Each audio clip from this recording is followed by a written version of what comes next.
Good morning, good afternoon, and good evening.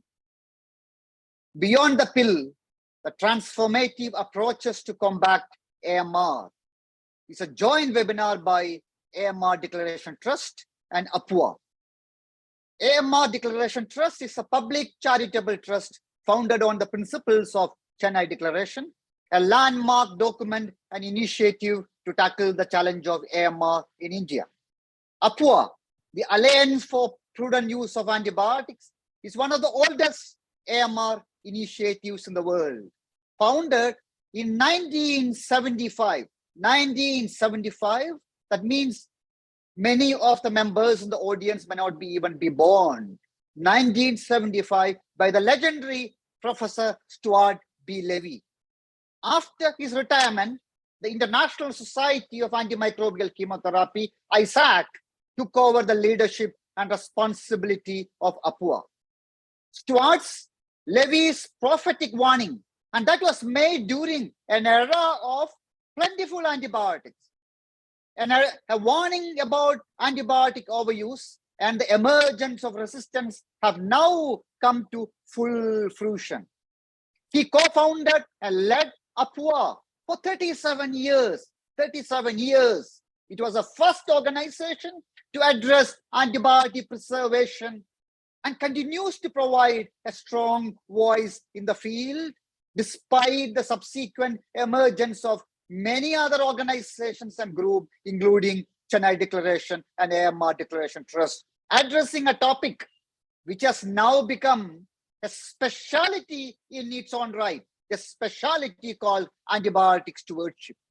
Stuart Levy was a trailblazer, and APUA leads a very strong legacy. ISAC was founded in 1961 in response to the dynamic nature of the subject matter, has focused most recently on AMR and antibiotic stewardship. This panel discussion will be in an interview style, fireside chat format. We will not have any PowerPoint presentation. I'm Dr. Abdul Ghafoor. I'm the Managing Trustee of AMR Declaration Trust, and I'm also the Vice Chair of APUA. Drawing from the expertise across the different regions and specialties, we will explore strategies that range from grassroots implementation to high-level policy changes. The questions by the moderator encompass broad topics designed to spark discussion, encourage exchange of knowledge, and promote collaborative solutions. The panelists are encouraged to interpret and expand upon these questions, bringing their unique perspectives and insights to the force. And we have panelists from around the world. We have Gabriel Levy-Hara from Argentina, Heyman Wathin from Netherlands, Pierre Tatavin from France, Vasan Nagwekar from Mumbai, India, V.R. Yamuna Devi from Chennai, India, O.C. Abraham from CMC Vellore, Dr. Priscilla Rubali from CMC Vellore, Sunitha Reddy from Apollo Hospital, Hyderabad, Raksha Bhatt from St. Martha's Hospital, Bangalore, Dr. Aravind R. from Trivandrum. Dear panelists, I will direct the first question to our star panelist, Gabriel from Argentina. Gabriel, is that good morning or good night in Argentina? Hello, Abdul. Hello, everybody. Thank you for the invitation. Early morning here. A nice winter Saturday morning. Yeah, thank you very much. Gabriel, with the contrasting challenges of antibiotic overuse in some regions and limited access in others, how can we strike a balance between this access and access of antibiotics? Well, thank you very much. Yeah, briefly, we have some problems, of course, in Latin America of accessing to antibiotics. We have many issues with, especially with, there are two levels of access. One thing is the access in the population, the community health care, the primary health care, and the other one that it's probably more important is at the hospital level. Because at the hospital level, not all hospitals or institutions has the the availability of many antibiotics. So, for example, the new one or the newer, the more expensive ones. So the problem to implement stewardship sometimes is related with the prescribers do not prescribe what they might prescribe according to guidelines, but they have to prescribe what they have in the hospital. And this is a great problem. One of the issues that we try to address in Latin American hospitals with our work of the Pan American Health Organization is to try to make a community or national level or province level buyings of antibiotics so they can share with every hospital at a lower price and the way to make them have the antibiotics. This is one of the ideas. Give the rest to the rest of the panel. Heyman, you have worked in Vietnam, if my memory is true, and now in Netherlands. So you know the both sides, a developed country and a developing country. What is your opinion on the topic? Yeah, I mean, it's a complex issue. Indeed, you have excess, so there's too much antibiotics being dispensed in various countries, but also people still dying without having access to antibiotics. So children having pneumonia. So there's still an issue that people need these life-saving drugs.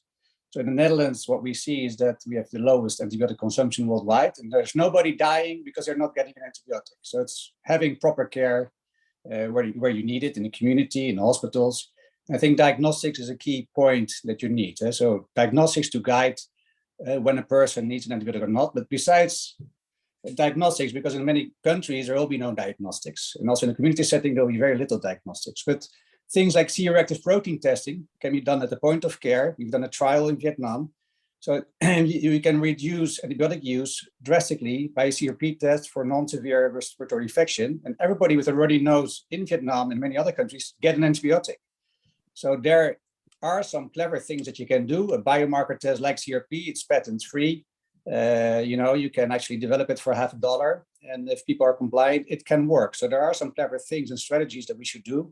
And not just sort of sit back and say, okay, we need more leadership or more this or that. Of course, we need everything, but also some action and some clever ideas. Thanks, Heyman. Priscilla, we know in India, we have the real combination of access and the excess, the rich and the poor. How are we balancing this very complex scenario? So I totally agree with the speakers who have gone before me. And access to antibiotics versus, using them appropriately is a big challenge, especially in a low middle income country, where sometimes in the remote areas and the smaller hospitals, I guess in the cities and in the tertiary care, it's not such a problem.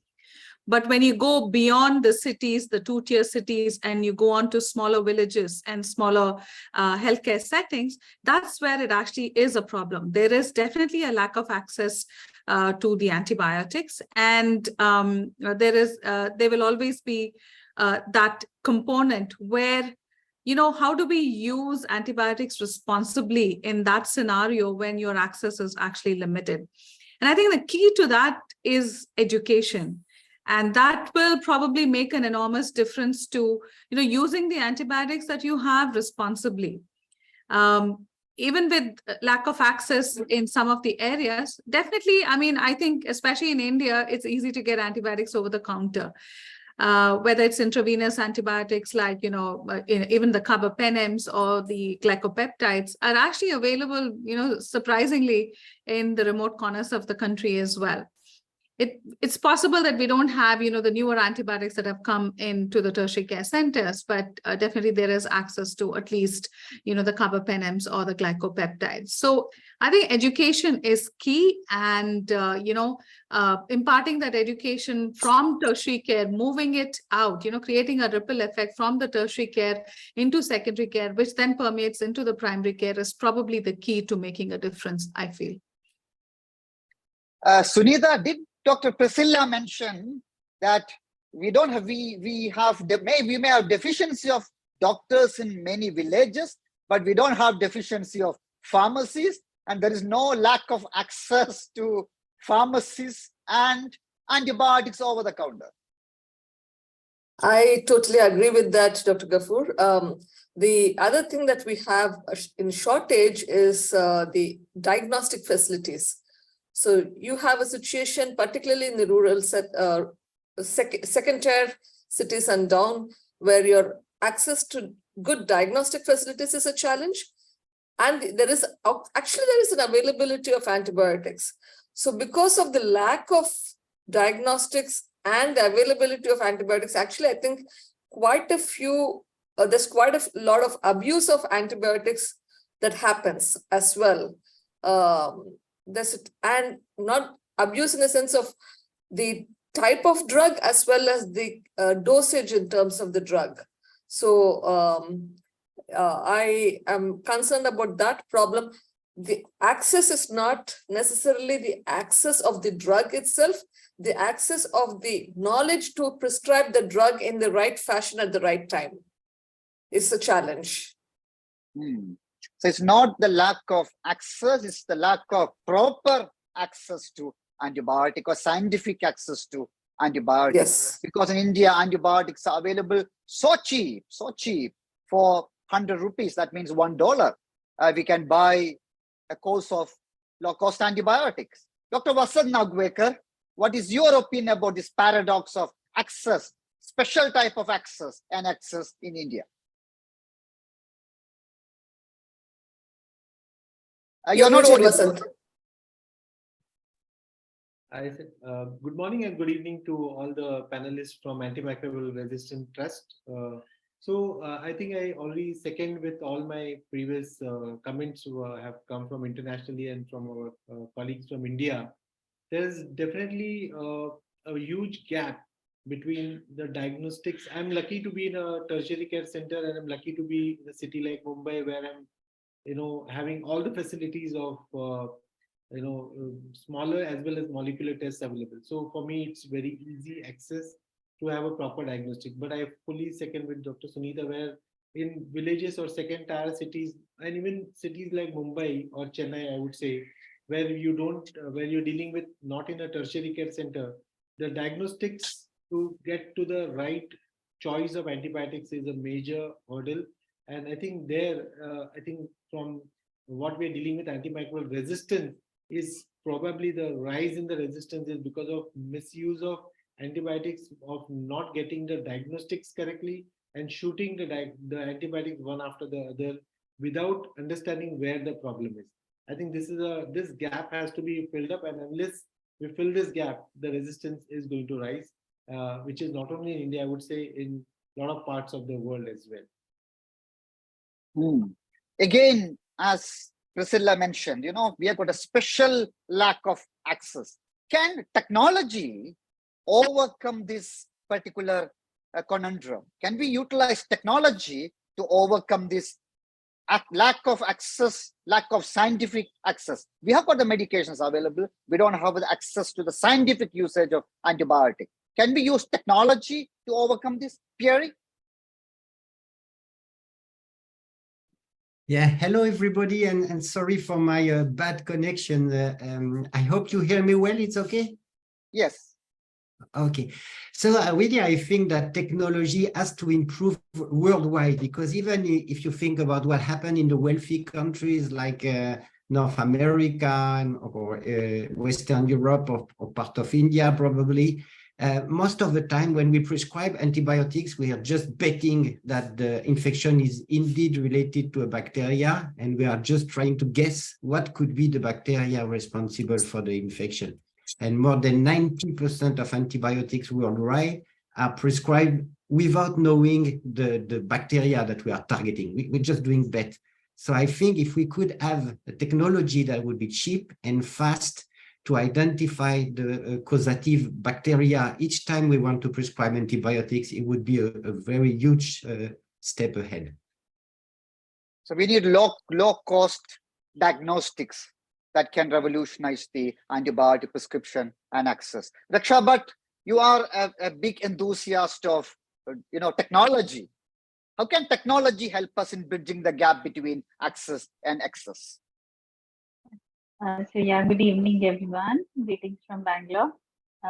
me coming from a background of diagnostics as a microbiologist, what I would want to add is one thing is choosing the right kind of test and the availability of these tests, as Dr. Priscilla and the other speakers have already said. The availability of tests across different sectors from a primary healthcare level to a tertiary healthcare level is the actual problem. There's no uniformity that is seen across the country or across the world in various healthcare settings. So something which we can focus on is a rapid diagnostic test for addressing these antimicrobial resistant genes, which can help us decide the choice of antibiotics. And the second point is, of course, culture reports and simple staining, gram stain, and everything can help us in deciding the choice of antibiotics. The interpretation of these tests is something which we see, which is grossly lacking across healthcare sectors. Not all clinicians are aware on how to interpret a basic culture report. When you look at our undergraduate or postgraduate training, especially in different specialties, these things are not actually taught in practice. And that is something which is actually grossly lacking. And over experience, a clinician learns these points on how to choose a test and how to interpret a microorganism, the relevance of it in a culture report, the ASC pattern, whether it is significant or not significant, and then to choose the dose and the route based on the culture report is something which we also should focus on educating our clinicians and other healthcare sector people who actually use these antibiotics to use the diagnostics in the right way, even after it is available. That is one message that I wanted to put across. Raksha's message is go back to the basics, not just the modern technology. We need to know how to use the ancient technology, including the gram stain. We all discuss about, Yamuna, we all discuss about the diagnostic stewardship. It's the fashion of the day. So many webinars dedicated to diagnostic stewardship. How can we use this diagnostic stewardship to rationalize antibiotic usage and bring down AMR? Yeah, so, the diagnostic stewardship is helpful for the people where it is available. Again, accessibility plays a very major role. And diagnostic stewardship would help us to create the antibiogram of that particular setup. And based on the antibiogram, definitely we can prepare the treatment guidelines, either a syndrome-based guideline or a focused organism-based treatment guideline from the specimen where we isolate. So that's the main purpose of having a diagnostic stewardship from lab to the bedside of the patient on treating the patients. Arvind, your opinion on diagnostic stewardship? Good evening. I would like to thank AMR Declaration Trust and APUA for giving me this opportunity to be part of this elite panel of discussants. Diagnostic stewardship is actually very important component of any AMR containment activities. But then, when we started this, excuse me, the activities in Kerala around, say, 10 years back. So in the OPD levels, that is where actually we can really focus on the maximal means inappropriate prescription of antibiotics happen in the OPD levels, especially for influenza like illness and all. Then the doctors used to say that no, they are prescribing antibiotics for ILI because they don't have access to rapid diagnostic tests like in the West.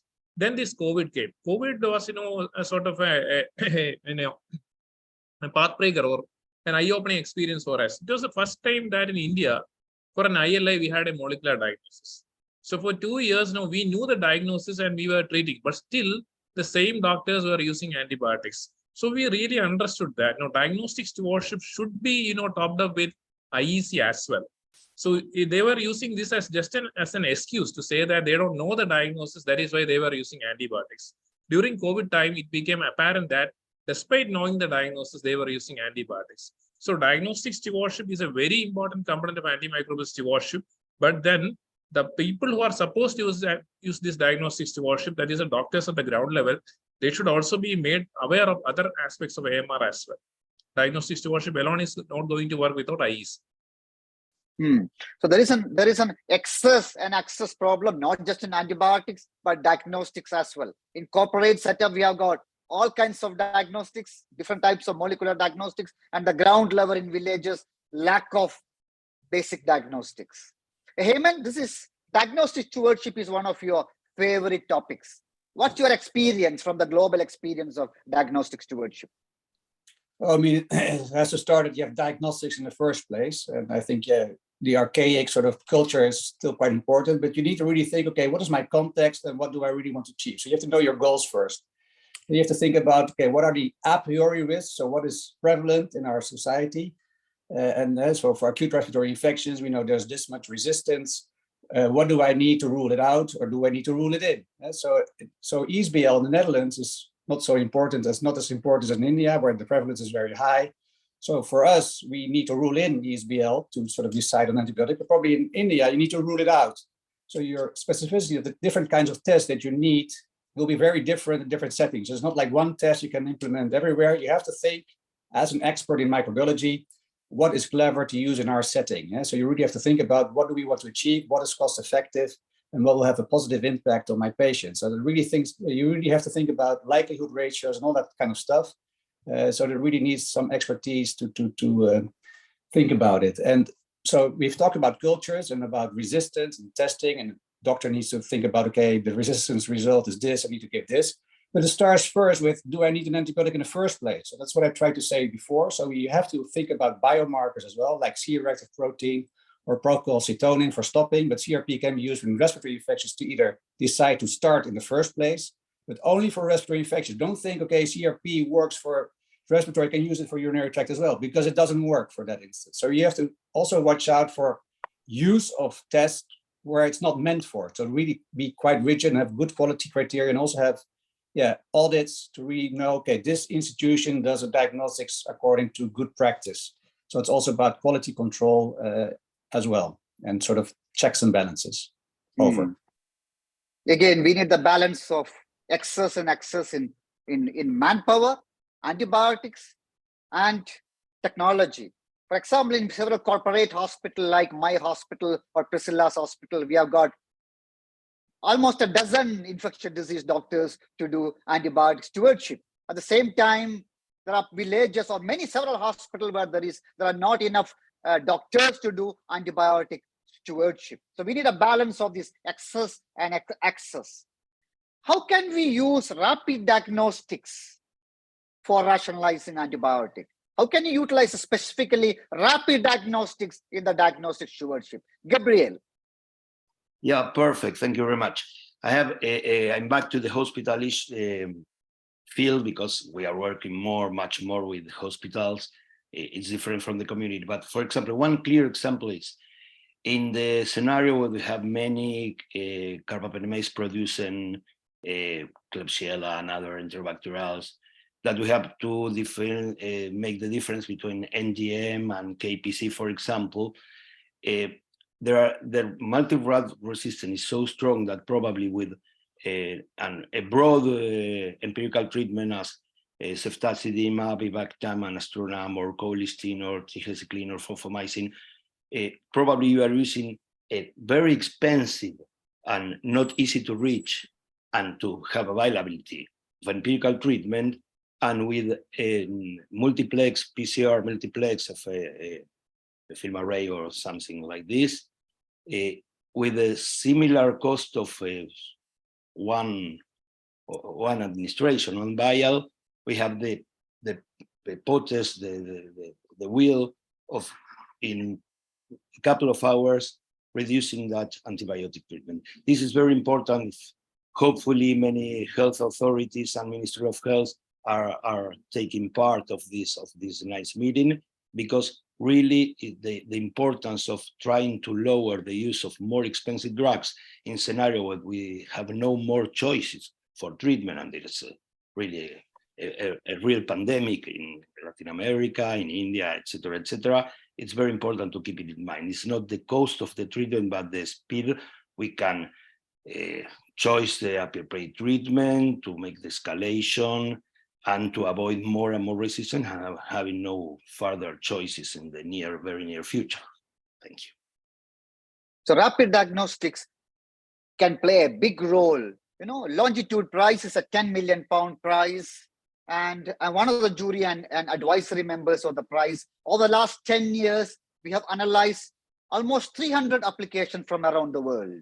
And some of them are groundbreaking rapid diagnostics. If all this technology, and there are dozens of them, very good, come into the market, that will revolutionize the antibiotic usage, that will revolutionize the way how we can identify the right antibiotic at the right time, and at least a few of them are very low cost rapid diagnostics can be used anywhere in the world. Now, Raksha, I know AI is one of your favorite topics. How can we utilize AI and machine learning in improving the rapid diagnostics? Yeah, so talking about artificial intelligence, we have seen a lot of research happening, of course, over the last couple of years regarding the utility of this in various clinical branches in infectious diseases and antimicrobial stewardship, where AI can help us probably for clinicians right from the start of deciding what sort of infection is this in clinical decision making, choosing the kind of test. If we can design algorithms in institution specific, region specific, based on our data, and have modules which can be incorporated into your guidelines and hospital information systems, it can help the clinician to decide what antibiotics can be chosen for a particular infection. Now, again, here we have to have a lot of collaborative projects with the different sectors. We can look at a lot of softwares that have come to make these decisions for clinicians. A lot of applications are available on your mobile app, and then many software companies have come up with this initiative. Here, what happens is the basic structure of an AI model is that it basically relies on data, and data is something which we all have in enormous amount in various institutions. You have your antibiogram, you have your patient-specific demographic data, you have the choice of antibiotics that can be given, you have guidelines. If this can be structured in a way that you have, it's very similar to your human nervous system, like an artificial neural network. There's something called as deep learning. So you train your systems, the software, to identify common syndromes. Say a respiratory infection, if this is the guideline, which this is a specific antibiotic that is recommended. The more data you feed based on your institution or region specific data, the AI model recognizes that this is probably a recommended antibiotic for this patient category. So you can have your institution or region specific data. You can have a lot of AI programs that can design modules for your own institutions. So this is something which is very upcoming. There are many research papers which have published where the AI model is trying to say if this is a particular infection and this is a particular antibiotic that is given, what is the response? So a lot of studies have been under process, and it's actually a very good tool that we have in addition to rapid diagnostic tests. It will help us aid in deciding the choice of antibiotics and diagnosing the infection, but that's not going to replace our acumen, clinical acumen. Something which we should look forward to and train ourselves is something I would like to add to this discussion. So we have a rapid diagnostic, very low cost. You add a drop of urine into the machine, and probably in 15 to 30 minutes, you have got a result that is transmitted to your mobile phone, and an app works on the AI technology that can utilize the global knowledge on antibiotic stewardship. So anywhere in the world, any village, if you have a small machine and a mobile phone, you can utilize the global expertise to interpret the results and use the antibiotic. Again, you need to do the clinical examination yourself and interpret. Can I make one comment? Oh, yes, Amen. Yeah, so just with the PCRs and rapid PCRs, there's been a recent review in the Open Forum of Infectious Disease that analyzed a lot of studies looking at respiratory infection PCR multiplex panels. It doesn't reduce antibiotics. So etiological rapid assays for respiratory infection don't work. So probably here biomarkers can work, many other things can work, but we should not overestimate the impact of these rapid PCRs. Over. A very good point, Herman. Can I just clarify, or I will ask Sunita's opinion about Herman's comment. Herman mentioned that it doesn't reduce antibiotic, but just from a different perspective, can it rationalize the antibiotic? Because isn't that one of our other aims of rapid diagnostics? I am not sure personally what is the right answer to that question, Gafur, but if you think about it, if I know it's an upper respiratory illness and I'm able to find a virus, say, I don't know, influenza or para-influenza, I don't know, it may help me, but as long as I know, if it's influenza, yes, it can help me use oseltamivir. But if it's any other virus, all I need to know is it an infection that is bacterial or viral? So will a multiplex PCR necessarily add any advantage to me at that point in an immunocompetent host? I don't know if it will add. Particularly, rhinovirus is present very commonly in the upper respiratory tract and can be a normal commensal. So if it just picks up a commensal, how is it going to help me? Whereas knowing if, for example, if it's a strep throat or not, there it may help me. This is specifically if you're talking about an upper respiratory viral infection. But yes, there are a lot of syndromic panels available, which, like you were telling, the low-cost technology is coming up. With the current film array nasopharyngeal swab, I would not use it on a regular basis for all patient comers. I would use it, but in an immunocompetent host or in specific patient population, but not in all of them. So can I make a comment? Heyman, is that yes, Vasan. Having a comment. Yes, Sunita, go ahead. Wasn't this having a comment is what I said. So basically, I wanted to give a live example of a patient who just got admitted with me and how your diagnostics and antibiotic stewardship comes into the play. So here's a patient who is a chronic smoker, 62 years, came with respiratory distress. He's a case of RA. He's been taking methotrexate and having fever for 8 to 10 days. And, he came with a severe respiratory distress. He was on NIV and finally had to be ventilated because of the severe respiratory distress, not maintaining the saturations. He was put on broad spectrum antibiotics with a carbapenem, a glycopeptide, and also with a possibility, because his X-ray showed bilateral, multiple shadows, and the CT also showed patchy ground glassing opacity. So a differential was, whether we're dealing with any opportunistic infection. But here, until we have a diagnosis, we would possibly cover him with, being a smoker and, coming from the community. So after intubation, the next thing was we did a BAL and we sent a pneumonia panel. The pneumonia panel BioFire, which is FDA approved, was negative. So that means I knew that this is not a bacterial infection. We did a respiratory BioFire. All the viruses were negative. We did send for PCR PCP and the PCR PCP came positive. So that immediately in last 1 hour, I have removed the carbapenem and removed the glycopeptide, and he's just on trimethoprim sulfamethoxazole with steroid.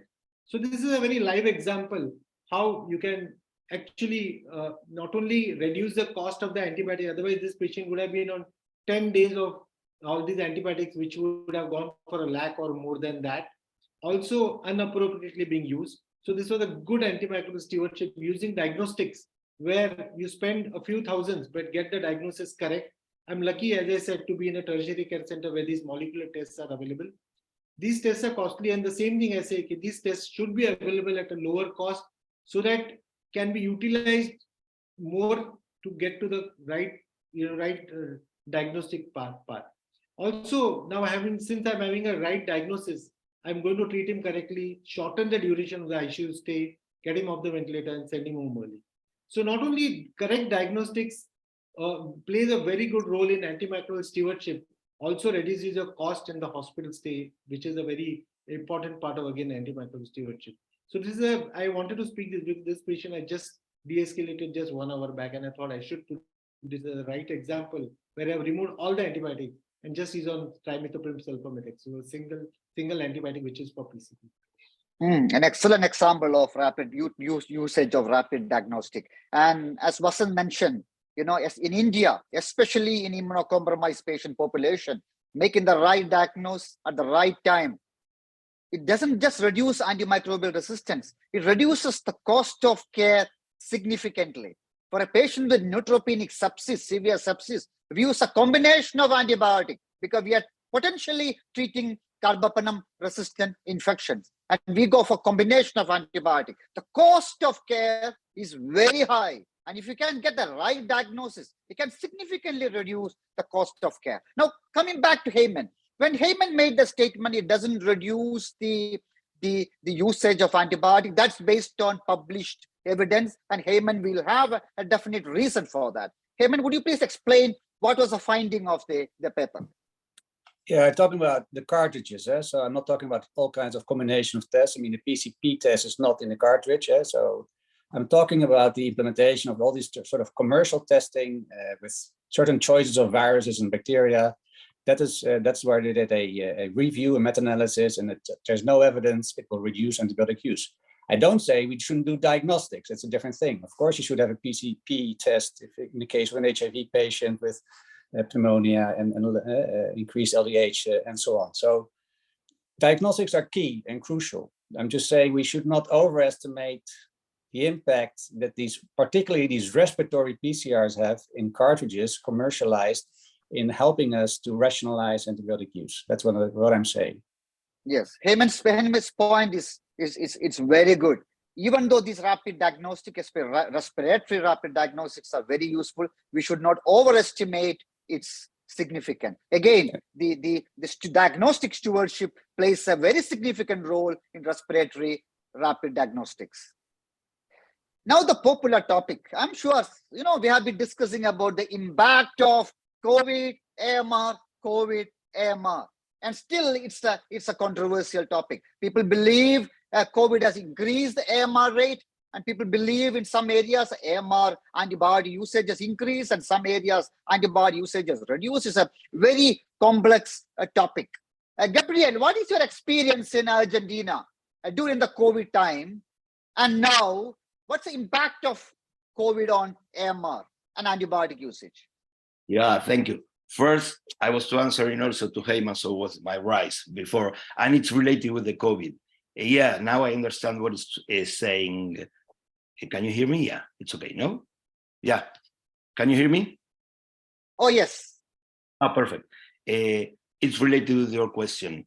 We were talking, for example, about PCR multiplex, but it's another important thing that also was important during the COVID pandemic, that is the education, the training to the personnel, because if we have rapid tests and we have no prescribers alert to looking at the computer, the WhatsApp groups where we rapidly advise with the result of this PCR, the NDM, KPC, or the ASBL or lack of test, of course, there will not be difference between the rapid tests and conventional tests that are 2 or 3 days waiting for a resistance. That's okay. Perfect. Diagnostic stewardship without education, training, and groups, WhatsApp groups, and other form of alert, the prescriber, intensive care units will be useless. So this is important because in Argentina, in Latin America, we had the issues of the pandemic, of course. We have the control of antimicrobial.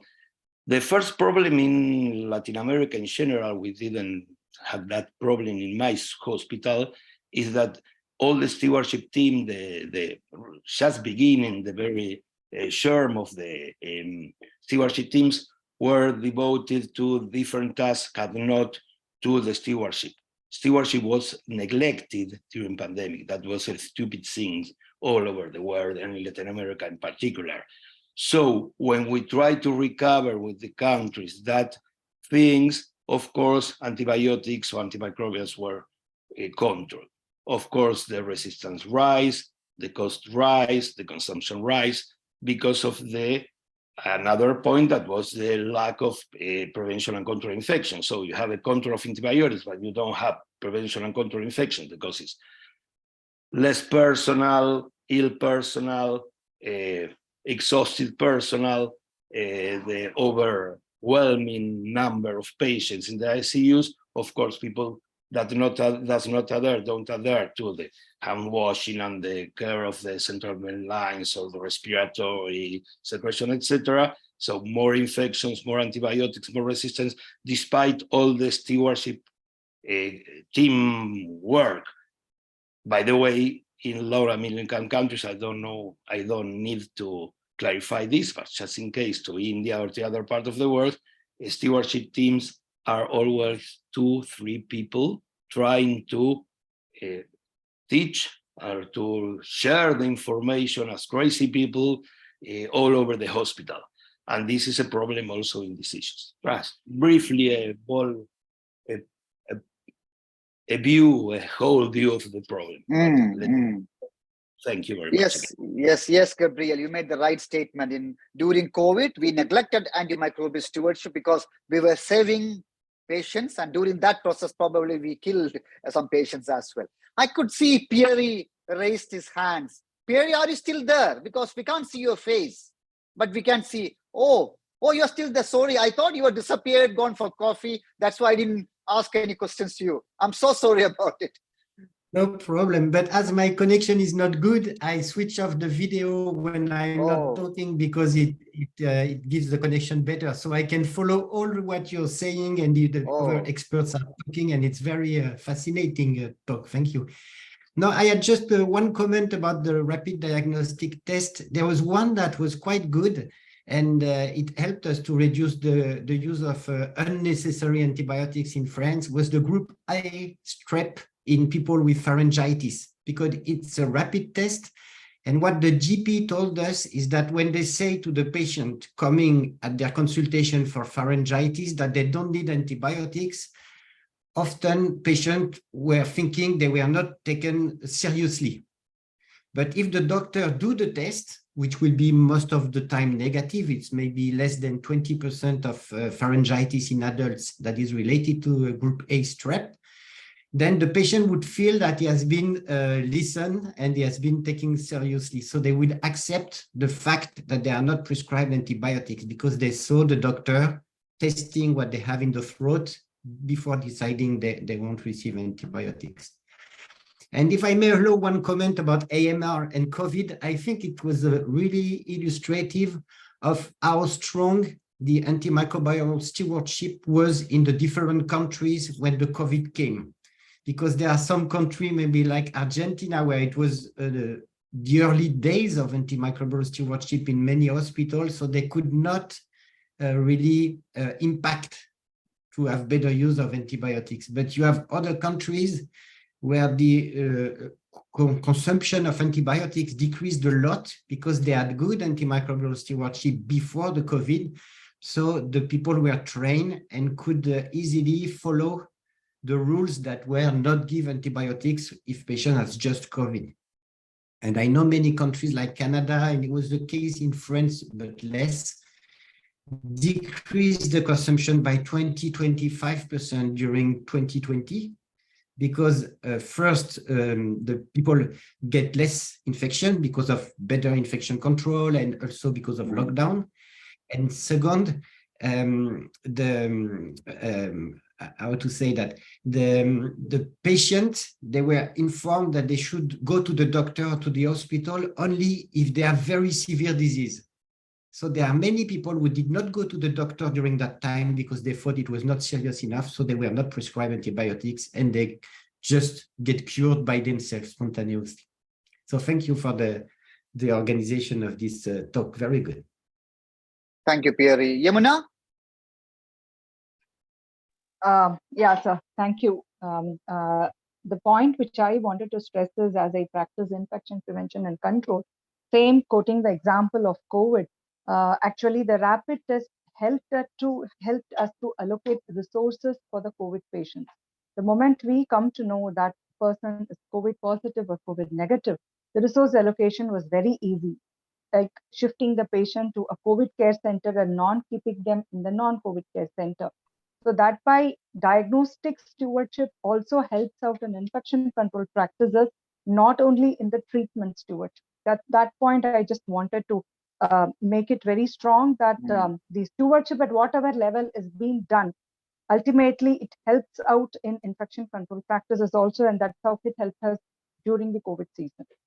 And when in the last third phase of COVID, or the third wave of COVID, when India faced, where we started to see more of other respiratory illness over COVID. So again, there was a confusion where to keep this COVID patient as compared to other respiratory illness. We didn't want to mix this patient, and definitely rapid diagnostic tests helped us in this resource allocation. Yeah. Perfect statement, because today we see more number of flu, RSV, and rhino than COVID. And Arvind, your experience on this COVID issue? COVID issue, I agree with all other speakers and their opinions. In 2020, because the IPC at the community level, because of the other non-pharmacological interventions, lockdowns, etc. In Kerala, the azithromycin and antibiotic consumption was 30% less compared to 2019. But then the community level IPC is not that sustainable. So by 2022 and after the middle of 2021, the antibiotic consumption started increase, like in the rest of India. So the importance of the community level IPC was demonstrated to a great extent during the first phase of the COVID pandemic, where all the other respiratory infection incidence was pretty low. And so the antibiotic consumption was less. But once the IPC took a hit because of practical reasons, all of the respiratory infections started coming back and antibiotic consumption started increasing at the ground level. And I believe that in 2022 and 2021, the total sale of azithromycin in India was more than 1,000 crore, which overtook the sale of the insulin, etc. So in that respect, the second part of the COVID in India, so it was a huge disaster as far as antibiotic stewardship was concerned. And it also highlighted the fact that antibiotic stewardship has to go hand in hand with diagnostic stewardship and infection control. So the onus in India has to be on infection control. If you can prevent infections, you can definitely prevent the use of antibiotics. And diagnostic stewardship, that is, as I highlighted during my first answer to first question. So it was the only time where all the government sector had access to this molecular diagnosis. So we were flying blind prior to this COVID. And after COVID, the molecular diagnosis, for example, in Kerala, we had 134 molecular diagnostic centers for diagnosing COVID in the government sector itself. So we knew the diagnosis so that we could, stop the use of antibiotics, since we know it is COVID like that. So I believe that COVID taught us that infection control, antibiotic stewardship, and diagnostic stewardship has to go hand in hand. Yeah, perfect. OC, in your absence, we discussed three topics. One was access, and number two, the COVID and AMR, and number three, the diagnostic stewardship. The access, COVID, AMR, we could not see much enthusiasm among panelists because we have discussed this 100 times before. But diagnostic stewardship, I could see some real enthusiasm among panelists. What is your opinion about the diagnostic stewardship and in India? Mic is off, OC, your mic is off. Yeah, can you hear me now? Yes. Yeah.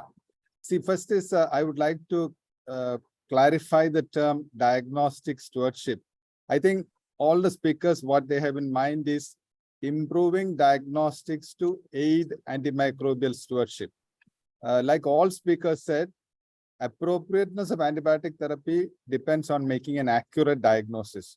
And an accurate diagnosis starts by making a diagnosis, either syndromic or a very specific diagnosis like a community-acquired pneumonia or an acute undifferentiated febrile illness or whatever at the bedside, then ordering tests appropriately, interpreting the results, and this leading to appropriate antibiotic therapy, starting, stopping, de-escalating, changing, etc.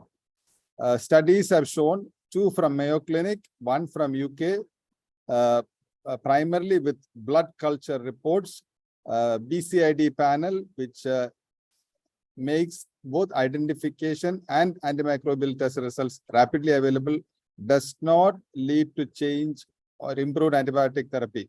Only when it was added on with appropriate AMSP interventions. A team of specialists of antimicrobial stewardship specialists gave advice on changing antibiotic therapy appropriately, and appropriate change occurred. So making tests available just leads to overutilization, and we know that when the pretest probability is low, a false positive result is a positive test result is a false positive. We know example of beta-D-glucan in candidemia.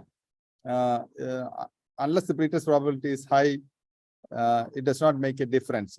So rapid diagnostic test, making it available, yes, we should do that, but it should be combined with appropriate AMSP interventions. Otherwise, you have the test available, it's not communicated to the clinician doesn't know when communicated what to do with the result. There should be an input from a specialist team. Also, you mentioned about antibiotic stewardship, diagnostic stewardship, infection control. If we really want to invest in any one of these, of course, we have to invest in all the three. Which one could be the most cost-effective in an Indian setup? Improving diagnostics, making rapid diagnostic tests, which make a difference in the patient management and thereby patient outcome.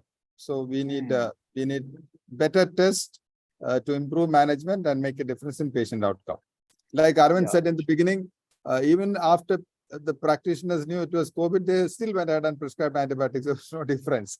So it has to be combined with IEC activities, clinician education. Yes. Because you mentioned that, so we have to, the best one to invest is diagnostic stewardship. Is that because we have been talking about AMRs for a long time, IC for a long time, and now we have to invest on diagnostic stewardship? Like I said in the beginning, the reason for inappropriate antibiotic therapy is an inaccurate diagnosis. And a lot of people say inaccurate diagnosis because we don't have access to good laboratory tests, diagnostic tests. But I see that in my day-to-day practice, we don't even make a good diagnosis at the bedside. Okay. One classical example is you said about urinary tract infections. We know that substantial number of positive urine cultures indicate only asymptomatic bacteriuria and not true urinary tract infection. So you have to diagnose a UTI clinically, then order. So if you have a rapid test, drop of urine, it tells you that it's E. coli, it's septicemia, third generation cephalosporin resistance. I have my diagnosis immediately. But you have to make the diagnosis of UTI clinically. Elderly lady, little confused, has an indwelling polycatheter. I send a urine sample. Of course, it's going to show a bug. So, that gap of that clinicians keeping on saying that I do not have access to accurate, reliable lab tests. Therefore, I treat empirically. At least that part can be handled by this availability of rapid diagnostic tests. Sunita, you are a member of your state AMR committee, and Sunita, which one you will recommend to your state government? Diagnostic stewardship, antibody stewardship, infection control, of course, all the three. But which one you stress upon? Like Dr. Rossi has told, you cannot do antimicrobial stewardship without diagnostics. So that will be the first place to start. You need better diagnostic facilities, you need lab facilities, and the ability to interpret the reports appropriately. So my first choice would be diagnostic stewardship. Of course, that goes hand in hand with infection control. So you can't, infection control is definite. Between diagnostic and antimicrobial, first one will be diagnostic. Priscilla, we are discussing about the investment in infection control, antibody stewardship, diagnostic stewardship. Which one you will invest more? No, your sound. No, we can't hear you. I guess there's nothing like only one arm is important. All the three arms have to work in tandem for us to be able to achieve actually a reduction in our antimicrobial use. But if I were to invest in something, I think what is likely to make a major change will be a diagnostic stewardship. So I would start with that and then go on to, of course, infection control and then antimicrobial stewardship. So as long as we're able to diagnose something appropriately, we should be able to rationalize the use of antibiotics prudently. Yeah. Gabriel, first of all, do I have any conflict of interest on diagnostic stewardship? I'm keeping on stressing diagnostic stewardship. Excellent question. It was very tricky when I read this, and I will be voting, I will be swimming against the stream because I will go for antimicrobial stewardship. Why? Because antimicrobial stewardship, sorry, is trying to engage the three components. Why? Because IPC without antimicrobial stewardship and without diagnostic, it's like staying always in the same place. And that was happening usually in, for example, Latin America. We have advanced IPC programs, infection control programs, but no more than that. Antimicrobials are still bad use or misuse, and diagnostic stewardship so-so. If you go only for diagnostic stewardship, as my friends and partners are voting, we have no education probably, as happens, and I mentioned previously, diagnostic stewardship without education to get used to the rapid test or the selection of the antibiogram interpretation, etc., is only usually. Then I will definitely go for AMS because we can begin with teaching, we can begin using better the antibiotics, we can push the diagnostic stewardship as heads of antimicrobial stewardship. We have their director of the hospital. We should have to go these 2 or 3 tools for diagnostic, for rapid diagnostic tests to use better antimicrobials and all the things we have talking.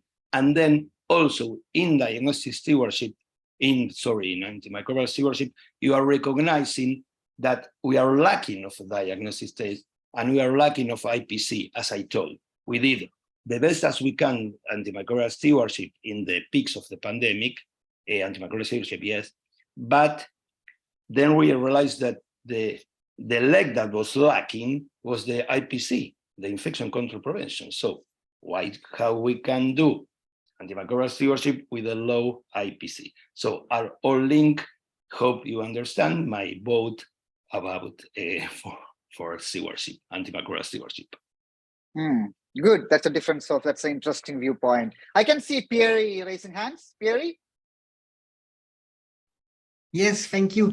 My opinion is that it is very country specific, and there are some countries, I could take the example of some countries in Africa, low and middle income countries, that probably IPC would be the first step to go, because there have been some audits that show that any inpatient would have a venous line that will be put in place as soon as they arrive in the hospital.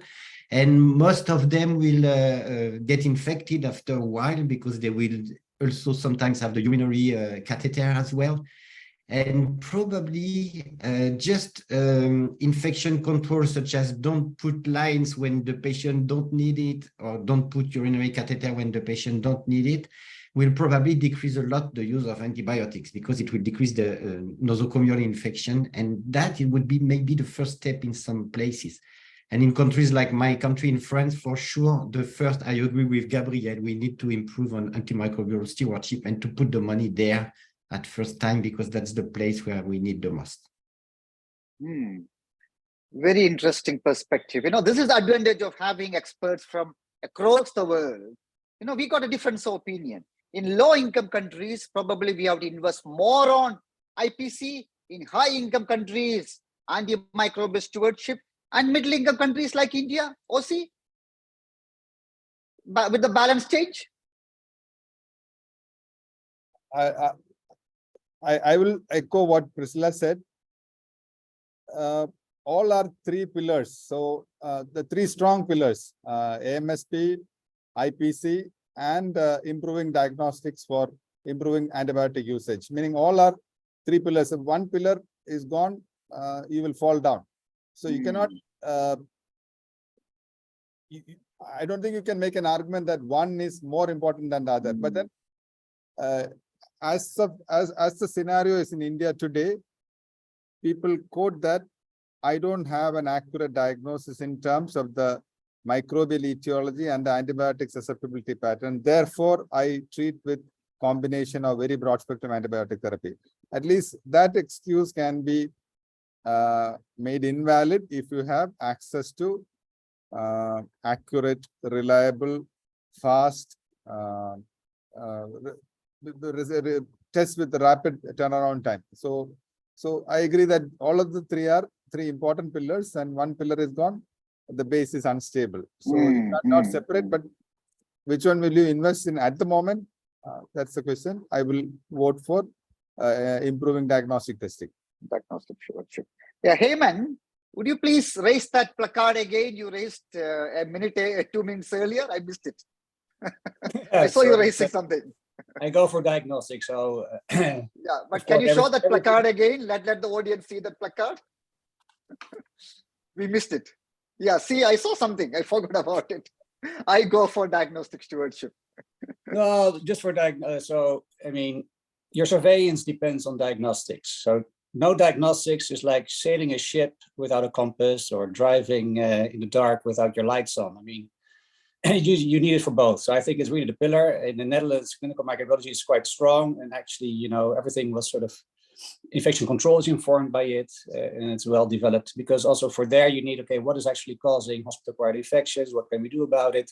And the same for stewardship. And now, particularly with the newer antibiotics, carbapenem resistance, people start to use ceftriaxone, avibactam, all kinds of things. People think, okay, I can use this for carbapenem resistance, but you cannot. You have to know what is the resistance mechanisms behind carbapenem resistance. Otherwise, all these new compounds, they don't make sense at all. You waste a lot of money. So diagnosis is key, also for your stewardship, and not the other way around. Over. And infection control. Yes. Now the audience, you know, we have got participants from around the world, attendees from around the world. And can you see the change in perspective in the discussion?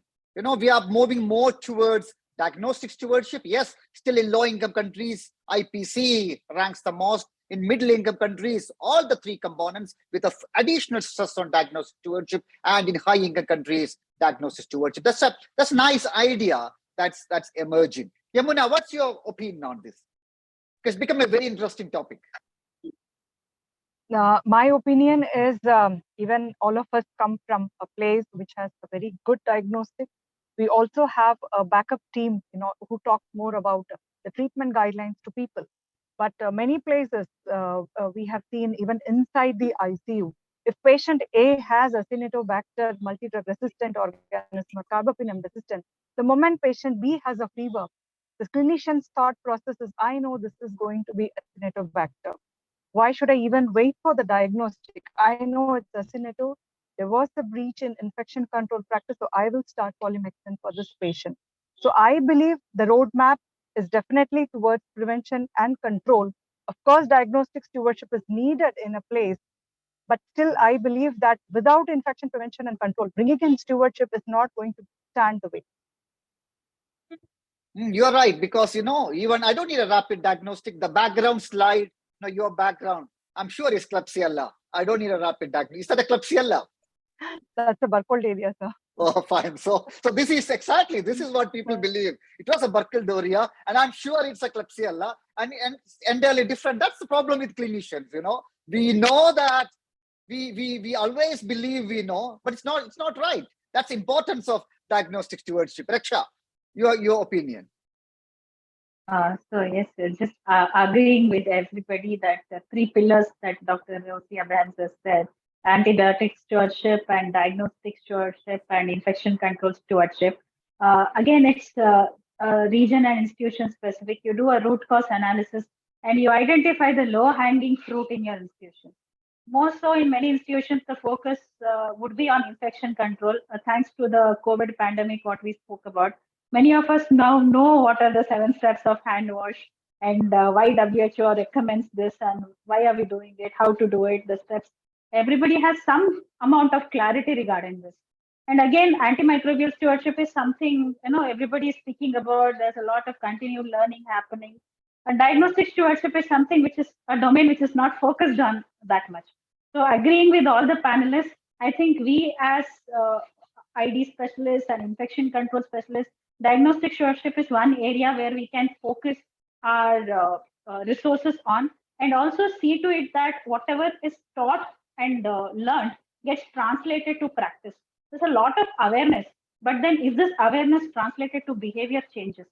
So that is something which we should focus on and see whether whatever we are teaching and what we are implementing in our institution, is this translated into prescription practice changes? Is it reflecting on our antibiotic choices? And all those things have to be really focused on. And diagnostic stewardship is something which There's some, we have to work on. And my choice would be diagnostic stewardship. Vasant, you are our deputy managing trustee of the AMR Trust. We can observe an interesting point. Our trust, we have been conducting so many meetings and we never conducted a session on diagnostic stewardship. And now we realize that, the topic of the time is diagnostic stewardship. What do you think? What should we do now?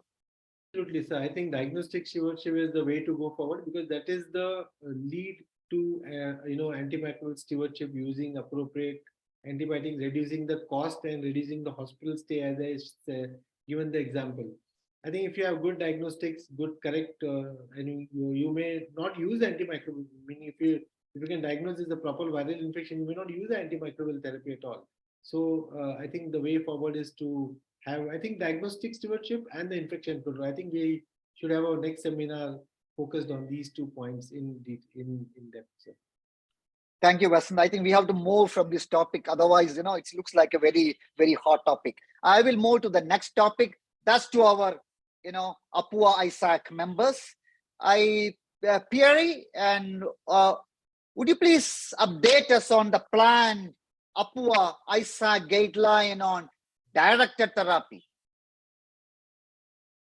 I can, but I think Ayman would be better than me to do that because he was leading the project. So maybe I see he's here. Maybe Ayman. Oh, wonderful. Yes, Ayman is here. Ayman, you can answer the question. Yeah, so we have so thanks for asking. So WHO has developed the AWARE handbook. So that's more for empiric treatment for common infectious diseases. But there's actually nothing for directed therapies. And so if you know the bug, so one, and you know the resistance mechanism, it has consequence for the choice of the antibiotic. So what I just mentioned about the carbapenem resistance is important to know the mechanism. So we also for the different mechanisms, we can also for carbapenem resistance, we can show, okay, these are the different antibiotics that you need to choose for your patient. So it's really also to show also the importance of actually accurate diagnostics and how that impacts your use. So direct therapies really depend on diagnostics. So it actually works both ways. People get better treatments. And 2, it also shows the importance of diagnostics to guide treatment. So we're actually quite busy now. So it's going to be app-based, so people can use it open access worldwide. So there's no cost involved. And so actually now we have varied chapters on different diseases of bacteremia, meningitis, respiratory infections. Urinary tract infections have been developed, have been peer reviewed. And now we're building sort of and populating the app. And then hopefully somewhere next year we can launch it. But we only want to launch it once we're really confident, it's really good to go. So it's a reliable source for everybody across the world. But you're running all kinds of different issues because there's so many different antibiotics. So for quinolones, if you choose a quinolone, you use Cipro or Levo or no. So which one do you choose? The most common one. So there's so many issues that we're trying to solve to come to a proper consensus. So also the peer review in this process is really helpful. So it's a nice project, and we look forward also if people are interested to peer review, let me know, and happy to put you in. Thank you. Over. Thank you, Heyman, for the trailer on the APUA ISAC guideline. Pierre, what do you think? What impact the ISAC APUA guideline targeted therapy will make at the global level? Yeah, I wanted to add 2 important things, and Ayman, you can correct me if I'm wrong, but one of the important things is that the funding is totally non-related to industry, to pharmaceutical industry, so that we are sure that we have no any kind of influence on what we will suggest for each bug. And the second point that is important, as it is planned to be used worldwide, it will be somewhat adaptable so that you can change a little bit what is recommended according to the profile of your bacteria in your country, but also the antibiotics that are available. So we hope that we will contribute to a better use of antibiotics. And Ayman did it very well with Suha Kanj from Lebanon. They both co-leaded the project, and it's something that will really, I think, reflect what APUA is wanted to do, is to improve the prudent use of antimicrobials worldwide. Yeah, thanks, Pierre.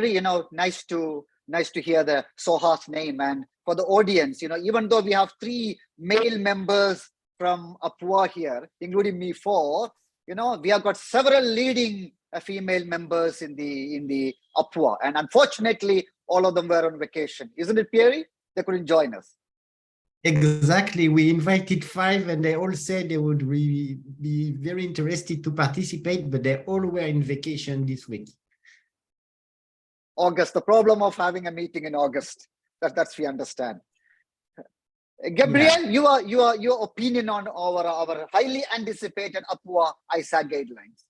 Yeah, to complement the thing, this is very dialectic, no? We were discussing diagnostic stewardship. I was voting for the stewardship because all is a relationship with education and training. If we have guidelines, as well as we have diagnostic without proper treatment guidelines that are disseminated, that are really discussed with the people, that are accompanied by training of the people, discussion of the guidelines. Guidelines are very important, but we know that guidelines are probably resting in the computer or in the secretary of the boss. So will be a great tool, as many other guidelines are, but we might accompany with showing them with real day-to-day education programs, not only by APUA or ISAC or the governments, but our work in the hospital is very important to disseminate that guidelines, because if not, guidelines are useless. This is a great problem with CPCs. The other thing that's very important, that as Pierre mentioned in this case, that they are not sponsored by any industry, any pharma, because we know that many guidelines from different countries, you have some smell of this has some hidden sponsorship, and regarding the choice of drugs, etc. So this will be very clean guidelines, and we'll have to disseminate them to train people and to discuss every day the guidelines with our prescribers. It's very interesting. ISAC APUA guideline absolutely not funded by the pharmaceutical industry. So we can expect a very, very unbiased guideline. Now again, and Arvind, coming to for example, if you get any guideline, whether it's ISAC APUA guideline, at the grassroots level, what could be the challenge in implementing any guideline at grassroots level? Actually, Kerala is one example where we have the state infection control policy and antibiotic policy guidelines. But then majority of the doctors at the ground level are not aware of these guidelines. So that is the basic problem.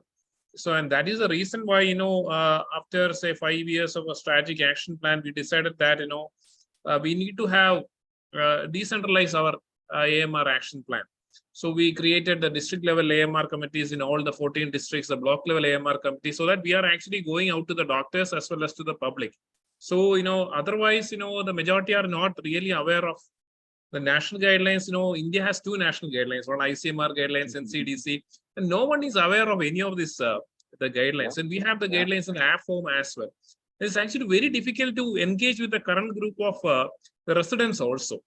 They also are not really aware of all these, the treatment guidelines and all. So a multi-pronged approach is really necessary. We need to use social media. We need to have the print form, the technology, everything has to be used to drive home the fact that standard treatment guidelines, etc. are there, and that has to be followed. And one good advantage is this WHO aware classification, which makes it very easy for us to monitor, at least in the PHC level, the primary health center level. We clearly know that only for all the infectious syndromes which are likely to come to a primary care physician, either no antibiotics are required or only the access group of antibiotics are required. So at the state level itself, we have taken a foreign restriction sort of thing, that only the access group of antibiotics will be given to the PHC doctors. It is to ensure that more than 95% of the prescription at the primary care should be from the access category. That doesn't mean that this access should be prescribed. That is the first step. The second step will be to educate them that even this access category may not be required for majority of the respiratory infections. So it's a very difficult task actually. Yeah, very interesting. In Kerala, you're doing an excellent work. It's nice to know that. Priscilla, again, the question again, grassroots implementation, and that's the niche and the crux, I would say, crux in implementation of AMR policy? How can we make that change at the grassroots level? So I think not every state is like Kerala, where I think action plans have filtered down right to the district level and then to the primary care level. So it's often quite challenging to be able to initiate interventions which require different approaches for different healthcare settings. So while I totally agree, we need, an approach like, for example, I think that what Arvind talked about, the access group of antibiotics being made available for the primary care setting, and then probably going up to watch to the district, and then, having everything available for the tertiary care setting. Unfortunately, I think we actually did do a study in the secondary care where we implemented a standard package at secondary care level. What we did find was there was definitely carbapenem resistance and ESBL. Of course, it was nowhere near what we see in the tertiary cares. It was, CRE was probably around 3 to 5%, and, ESBLs were anywhere from 20 to 40%, depending on which part of the country it was for. So having said that, it's very difficult to kind of implement a one-size-all approach. I think we need data from these settings. And unfortunately, in our country, our surveillance in primary and secondary care is lacking. I think that is our biggest challenge. So to be able to tailor-make interventions that will suit those settings is often, we are never going to have, it's always going to be flawed till we actually have data. But I think we have to start somewhere. So starting somewhere with, simple surveillance techniques, just giving them access drugs and then seeing what happens, I think is a good strategy as well. But I think we need data. We need surveillance data before we are able to kind of implement interventions at each of these healthcare settings. Yeah. OC, now, other panelists mentioned, we can have any number of guidelines, but people are not aware of the presence of guidelines, and medical students are not aware of any of the guidelines. And how can we make that change from our youngsters? Yeah. A multi-pronged approach. Number one, if you're making guidelines, it should be based on, you should follow all the guidelines to make a guideline, or otherwise it should be a consensus document or an expert opinion only, and we should only call it only that. That itself will improve the credibility of whatever guideline or expert statement or consensus document you're putting on. Second is, like Arvind mentioned, Priscilla mentioned, dissemination. Having a guideline is important, and it should be dissemination. Dissemination should start during their undergraduate medical training, during the pharmacology classes, during their rotation in medicine, other specialties, infectious diseases, during their internship and their residency, and all the CMEs and continuing professional development activities, etc. And this should be done by on an evangelistic zeal. And at the moment, it's very passive. Although guidelines are there, people are not aware of it. Even if they are aware of it, they don't want to use it because they don't think it's appropriate for their setting. The next point I want to make is that when you make guidelines for antibiotic usage, extremely important to have guidelines for empiric usage and directed treatment. And I would emphasize empiric usage. Like Arvind said, I want to echo Arvind again. At the primary level, a substantial number of the infectious syndromes we see, respiratory infections, diarrheal illnesses, AUFIs, we don't need an antibiotic. So that message itself would go through. So make the guideline or expert statement or consensus statement, disseminate it starting at undergraduate medical education level, update it, and very important to have both empiric and directed treatment guidelines for both, and educating the practitioners that a substantial number empiric, the infectious syndrome, we may not need an antibiotic at all like that. Yes. Raksha?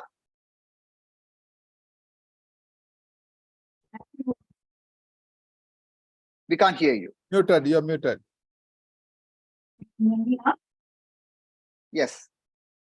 So to add to what Dr. Rushika, We can't hear you. Something wrong with the voice. I think it's Can you poor hear me now, connectivity. Poor connectivity, I think. you Poor can hear me connectivity. now? Can you hear me now? Yeah, Yes. better. Yeah, so to add to what Sir said, we are looking at bringing the Raksha, we'll come back to you. We'll come back to you. There's some poor connectivity. I'll come back. I'll go to Heyman and then come back to you. Heyman? Yeah, I'm just going to say how it worked in the Netherlands. Also here we had poor compliance to guidelines. And actually so we have the professional societies are quite key in compliance to guidelines. So we do audits with everybody, every institute where there's a department of surgery or department of micro, department of infectious disease. We visit each other every 4 years or so. Your peers check, are you doing everything according to the standards of our profession? So that's one.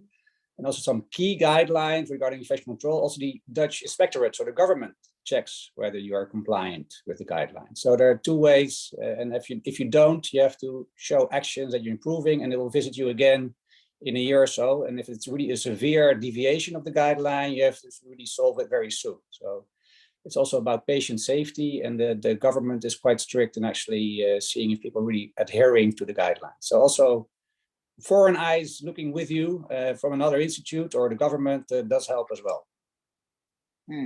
Yeah, thanks, Heyman. Pierre is still there? Yes, I am. Yeah, we just heard, we need a guideline. Probably should we have a section on how to implement the ISAC APUA guideline? Because we now learned that having a guideline alone is not enough. The implementation is the key. Yeah, of course. And I think what Hyman just said is very efficient at a national level to try to involve the scientific societies that will use the guidelines before publishing the guidelines. And second, to have something officially in charge of checking that people are complying with guidelines.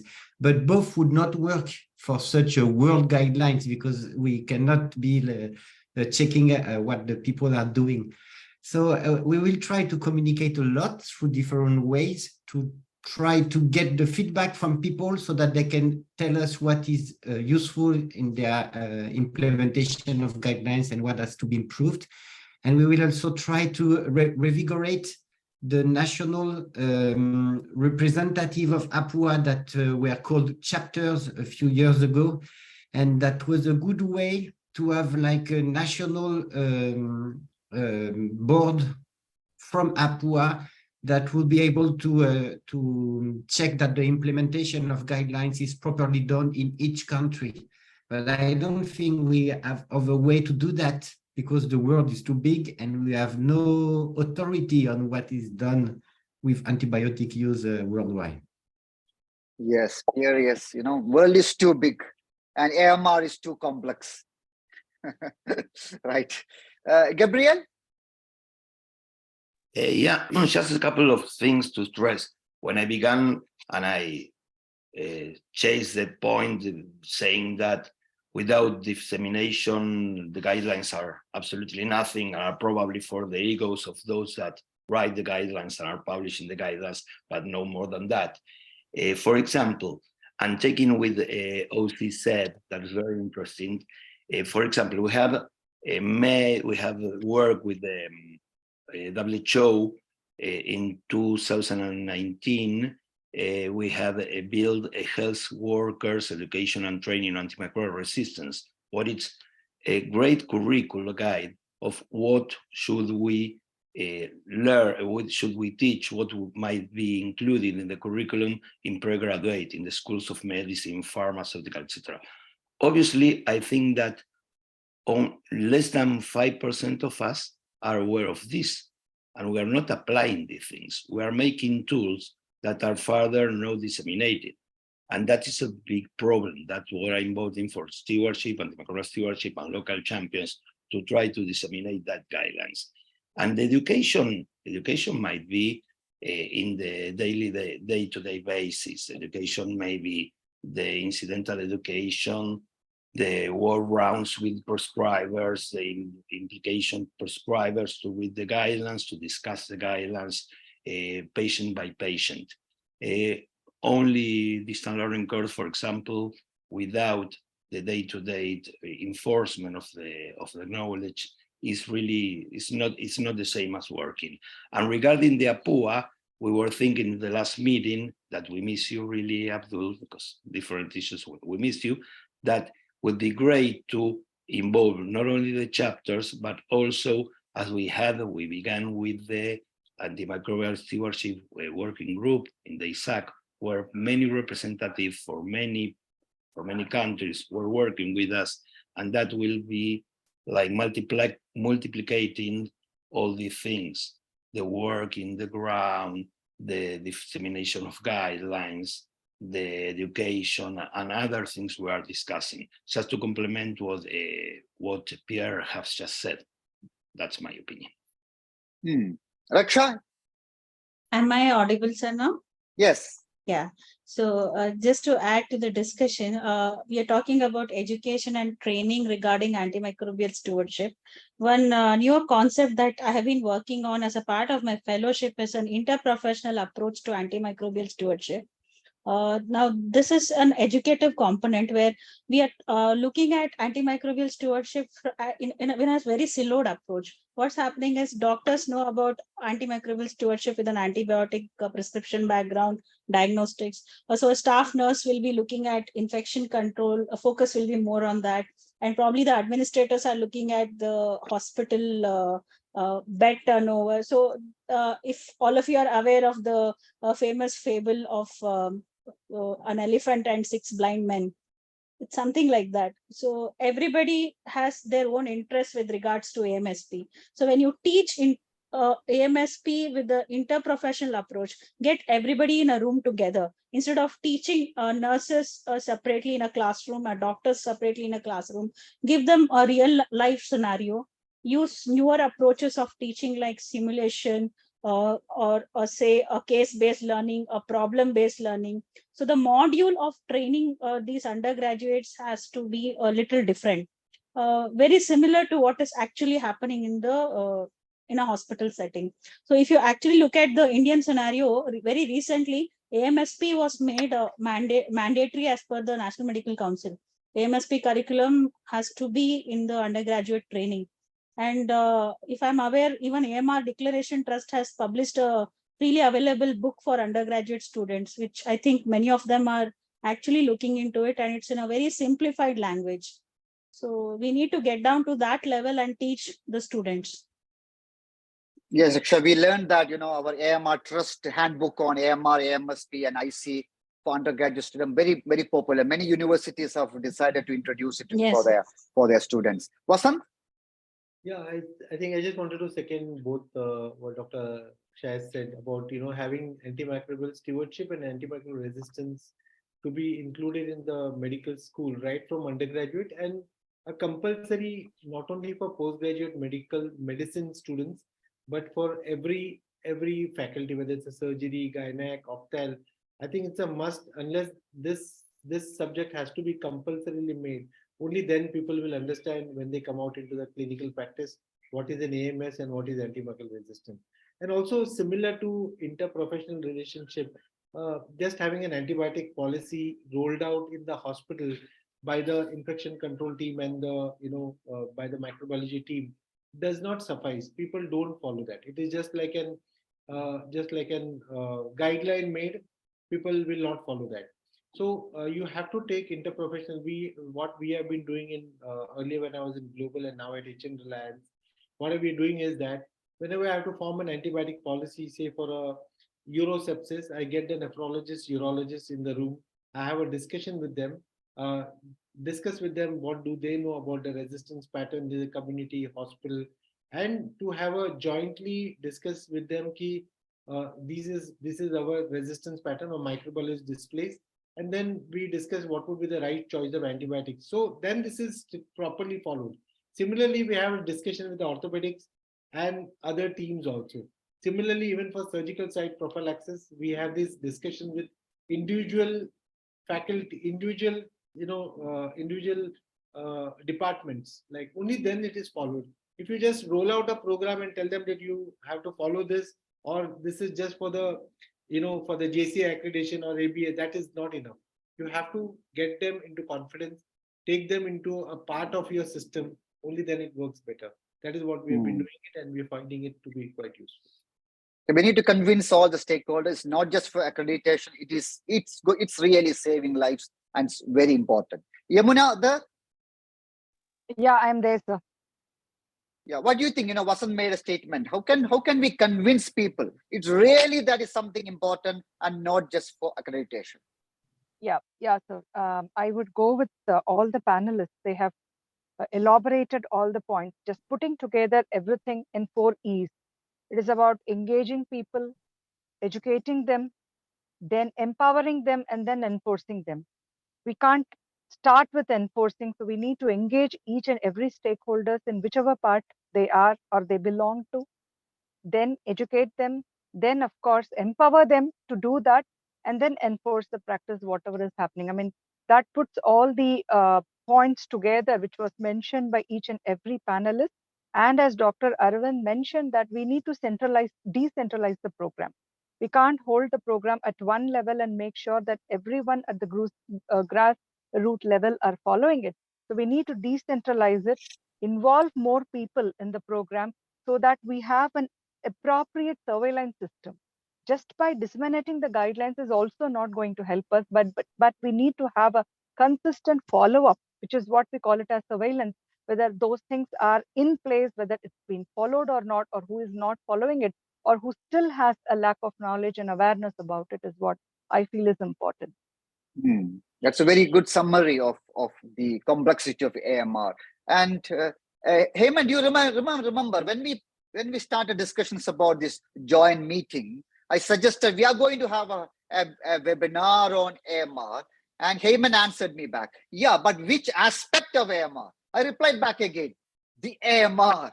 I understood Heyman's question, because AMR is like a specialty. It's like discussing cardiology, neurology, infectious disease. Still, we decided to conduct the meeting on AMR and not any particular aspect of the AMR. The reason is we have attendees from across the world. We have more than 700 registrations from around the world, and we want to convey the message again and again.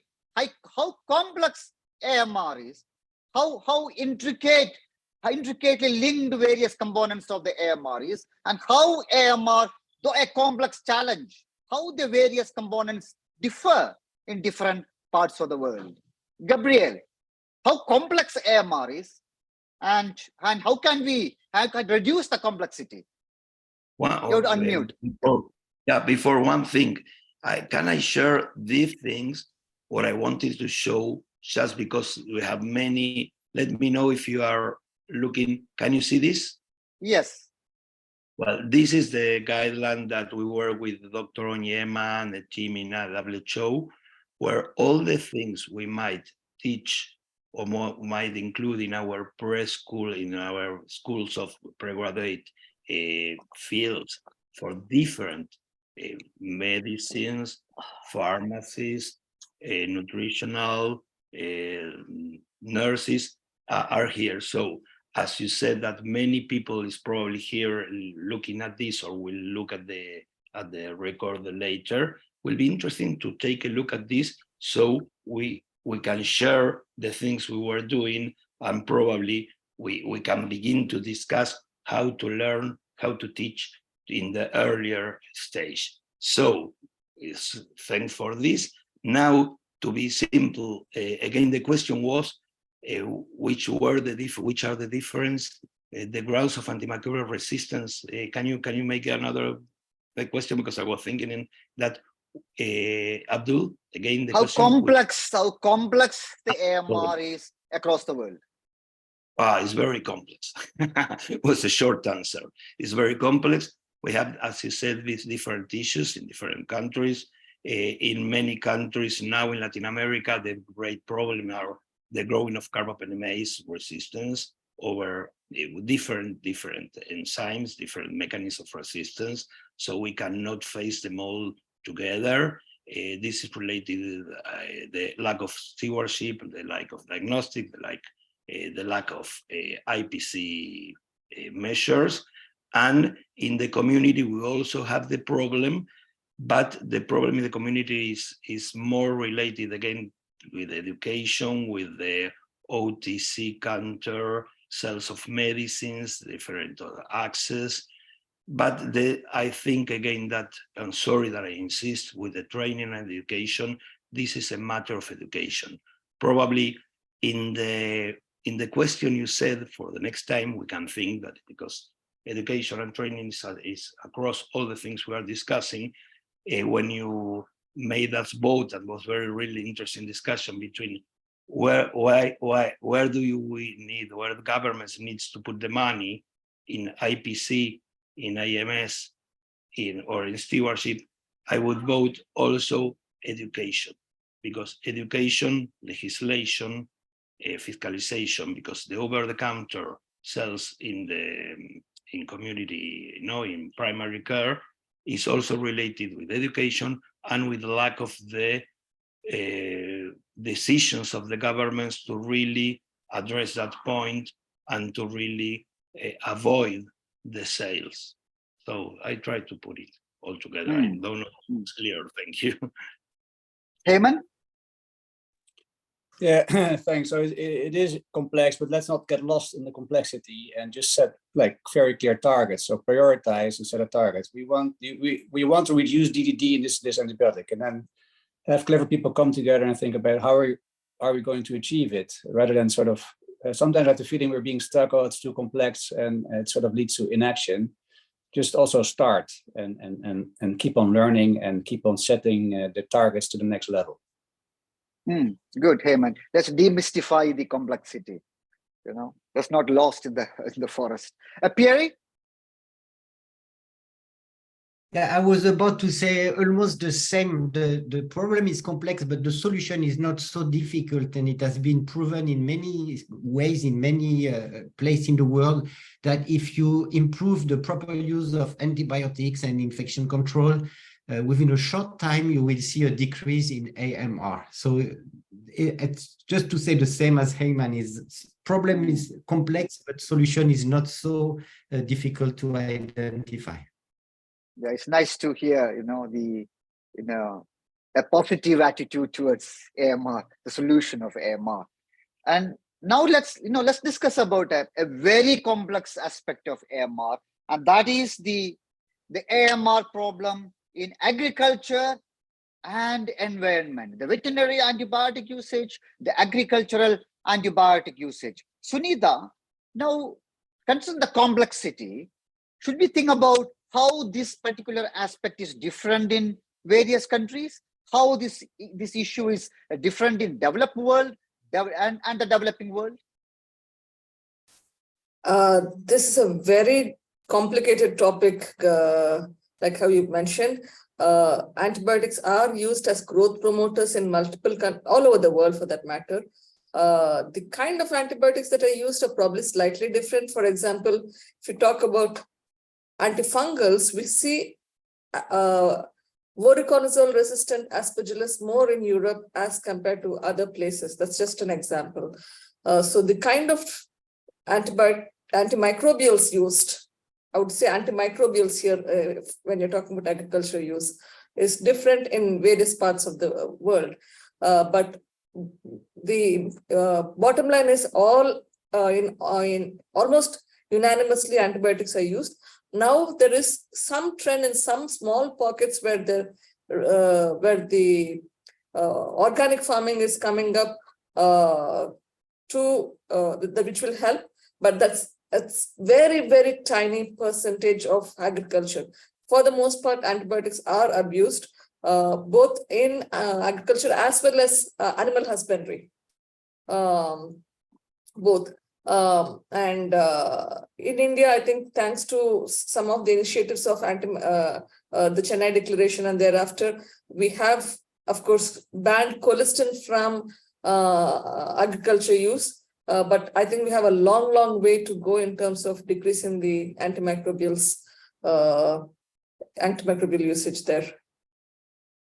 Yeah, yes, Sunita, you rightly said. We could get the colistin banned as a growth promotional usage, but there are many other antibiotics that are being used. Vasant, the complexity of veterinary agricultural antibiotic usage. What else we can do? How can we convince people that this practice needs to change? Sir, as has been discussed, I think it's a very difficult task, and it's not really easy to convince at even at the state level and across our country and across the world. How do we should we not using antibiotics, especially in the poultry and other agricultural farms? So it's a really challenge, sir, and we have seen that. I think you yourself have done the homework of a lot of these, the meats where they were, having resistance, antimicrobial resistance to even higher end antibiotics. So I think the only way forward would be educating people and educating the, paramedical, this agricultural fields and the veterinary fields, how we should be not using restricting, because our futuristic children will only land up with more and more resistance of these antibiotics, and there will be no antibiotics left. So it's a very difficult challenge, sir. I don't have a real answer, but we have to work on this, sure. We have two important organizations. We have got APUA, a global initiative to tackle AMR. We have got AMR Declaration Trust, an Indian initiative to tackle AMR. Now, how important is global collaboration? Pierre, you are there. How important is for us and several other organizations, countries to collaborate to tackle AMR? Oh, it's a complex question. I think Pierre, your signal is very weak. Your signal is very weak. Oh. Voice is breaking. Sorry. Oh, now it's okay. Try. Now it's okay. Okay, I was saying that your question is complex, and I think the kind of meeting you are organizing today is part of the answer. I think we have to share ideas, we have to share initiative, and we have to share the solution, like the guidelines we talked before. So I really think we should collaborate more, and maybe to involve more the people that are involved in the monitoring of resistance in the environment, and also the veterinary field. And I think it's still a caveat in our organization that we don't have so many people from these fields. We should try to involve them more in our actions. Yes, Gabriel, WHO is doing a good job in collaborating with the countries, but how can we make it stronger? How can we make the countries come together? Yeah, perfect. That was, thank you very much. And that was I was thinking too in my participation. The global collaboration made people hear about the problem. 5 or 6 or 7 years ago, nobody knows about it. Many people were not aware about the problem. WHO with the national action plans and with the law regional, for example, in our area where we are collaborating as international consultant in the Pan American Health Organization, for example, most countries or all the countries now have the antimicrobial stewardship programs as mandatory in the national action plans. So suddenly all people have the need of beginning to implementing and strengthening their antimicrobial stewardship programs. Now it's not a matter of trying to convince or to evangelize the people of the importance. Now are mandatory. So many people has to do that, and the governments are pushing them. We as Pan-American health organizations are supporting them with meetings, monthly meetings with different countries, but convened by the Ministry of Health. So there's no mystery, as Heyman and Pierre said. With the Ministry of Health convinced and with the legislation towards the implementation of measures, both at hospital, at agriculture, veterinary, and community levels, and some our groups, all our groups, with the willing of support, the educational and the strengthening of that meetings, of that initiatives, the things are running faster and faster. Even we could not imagine this 2 or 3 years ago. So I think that we are doing well, and the countries and national governments might have take the cost, the bag, they carry the bag about doing that without stopping. We will have problems, of course we'll have problems. We have problems of ignorance, we will have problems about interests, of our pharmaceutical interests, but if we are going this side, this way, we will succeed. I'm very optimistic, as my partners are. Yes, we anyway, we need to be optimistic. Countries need to come together. We discussed for almost 1 hour, 50 minutes, and just during the initial part of the planning of the meeting, many people ask what exactly a fireside chat is. Just look at the Zoom screen, you will see participants, the panelists joining, leaving, joining back, and that's the fireside chat. The only person who will be here all the time is the coordinator. A very interesting discussion anyway. We have got few more minutes.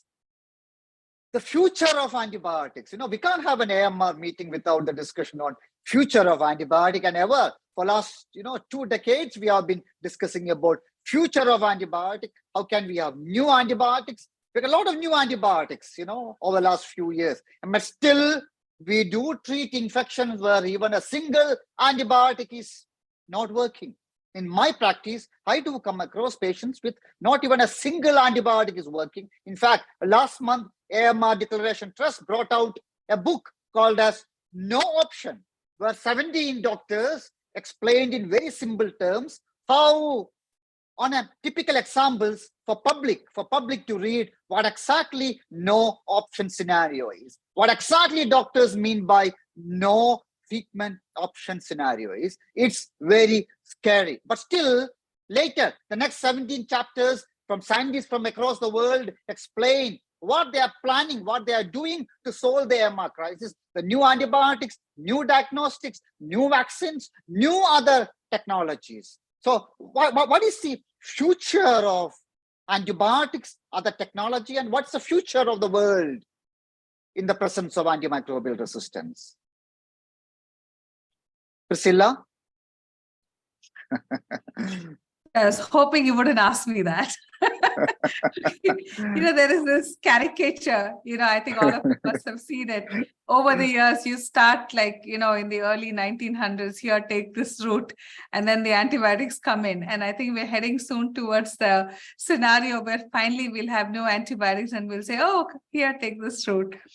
So, well, not to be a doomsday prophet, but yes, we have to take, I think, a major, have to have a major action plan to be able to judiciously use the antibiotics that we have now.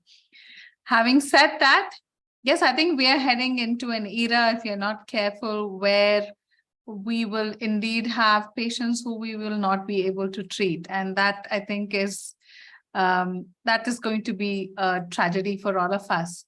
Well, looking positively, yes, hopefully we'll have, vaccinations coming up in a big way. We will have other preventive methodology, which will help us to be able to deal with these infections. And maybe we will look to other adjunctive therapies as primary modalities of treatment rather than antibiotics alone, because I think, there is only so many fungi you can kill to get antibiotics that we have. So I think we need to look at innovative modes of treating patients other than just antibiotics alone.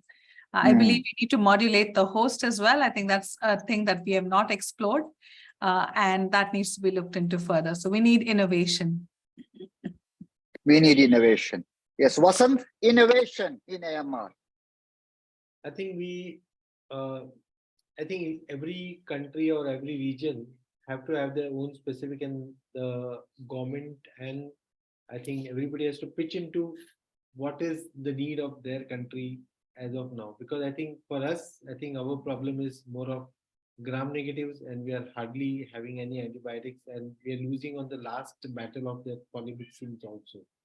So I think we'll have to have more research into tackling our bugs and having more newer molecules. And unless we have that, I think we are going to have a big problem ahead. And as Priscilla said, we'll have hardly anything left. So I think definitely we require to highlight this issue at every level, that more research required to have more innovations and more newer molecules to combat the resistance of those individual countries. Like for example, our problem is completely different from the Western world. So I think unless we get into this, we'll not be able to provide. Yamuna, still there? Yeah, I'm there, sir. The question is innovation.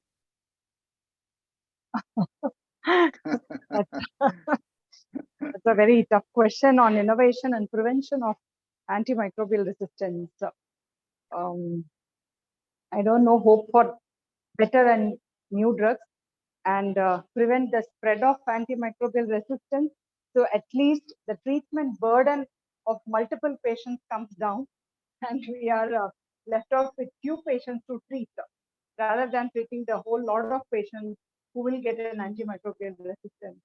Like we are heading towards a future where we would run out of antibiotics in spite of newer antibiotics coming in place.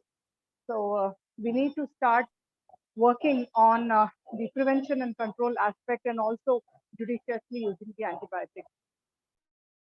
Yeah, because innovation is an interesting topic. It gives us positivity rather than talking about death. AMR is quite often a negative topic, but we need positive discussion. Today I told my wife, okay, I'm having another webinar. She asked me, oh, is it AMR again? I told yes. She told me, I married you 25 years ago, and you are talking about AMR, and even today it's AMR. So I asked her back, does that mean, should I change the topic? Oh yeah, change the topic. So I asked her, are you thinking of changing the husband because you married me 25 years ago? So it's an interesting topic. Still, we are keeping on discussing about the topic of AMR. It's never boring. We were young at that time, and quite, the faces, the same faces, but the appearance of change. It was quite a negative topic at that time, and now it's becoming quite a positive topic as well. A lot of innovation in the AMR world. We had a wonderful discussion, almost 2 hours, panelists from across the world, attendees from across the world. We covered almost all important aspects of the AMR. And thank you all very much. Thanks the team from the APUA team, Pierre, Heyman, Gabriel, and we have got very interesting panelists from India, Osi Abraham, Vasant, Arvind, Priscilla, Sunita. And thank you all for the wonderful discussion. Let's in future let's have more collaborative and discussion on more topics. And thank you attendees from across the world for participating in this webinar. Thanks a lot. Thank you very much, Abdul, and thank you to all the colleagues from India, because it was very, very fascinating. Hope we meet again. Thank you very much. Bye, everyone. Bye-bye. Thank you very much Bye. again. Congratulations to everybody there. Thanks for great moderating. Bye-bye. Thank you very much. Wonderful.